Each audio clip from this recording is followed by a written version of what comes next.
In 2017, Activ Surgical became a company. Now, I came on at the beginning of 2019.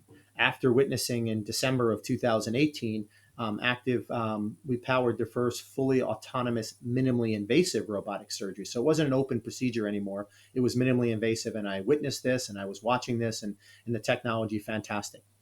I don't necessarily know if it was a change in strategy, but coming from the medical market that I had been in, keep in mind, I've been in both device and disposables as well as capital equipment. And my world, I've been part of robotics and Smith and Nephew with the Navio and Blue Belt Yep. system and understanding the Mako system and the time that we were working there.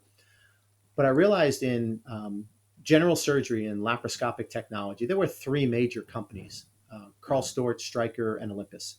In orthopedic surgery and arthroscopy, there were three major companies: Smith and Nephew, Stryker, and Arthrex at the time.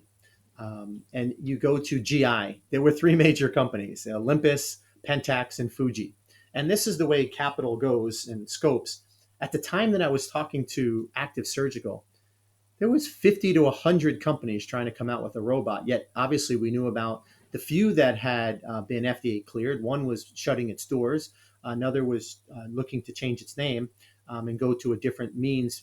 Great technology, but just look, it was a struggle. I had no goal and no desire to build a robot.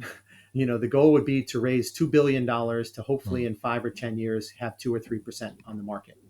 When I looked at the time, robotic surgery was making up about 6 to 8% of all minimally invasive surgery, and it still is. It might be up to 9 or 10 right now. 2% of overall surgeries, which meant that 92 to 94% of all minimally invasive surgeries are done laparoscopically. So my goal was, I don't want 1 or 2% of the market with this great science that we have. And sitting with our chief technology officer, Tom Califf, who had a tremendous robotic background, had led a company through FDA of another robotic system in the past.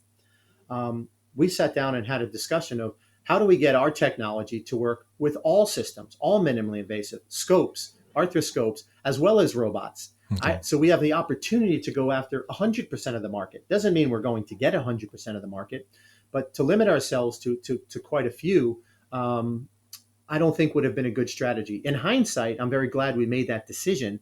And Tom and team took our algorithm, took our science, took our technology, and we went from concept of the image module, the active site image module, that we knew can work with laparoscopes everywhere, as well as can work side by side with robotics.